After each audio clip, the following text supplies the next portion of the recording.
করতে চাচ্ছেন তাদের বাংলার মাটিতে কোনো ঠাঁই হবে না।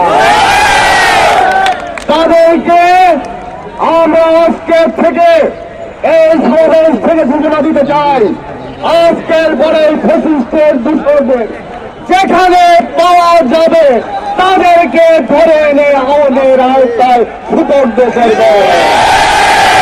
আমরা দেখতে পাচ্ছি গত কিছুদিন যাবৎ মানুষের মনে প্রশ্ন, দেশে হচ্ছেটা কি, আসলে এই দেশে হচ্ছেটা কি আমরা জানতে চাই।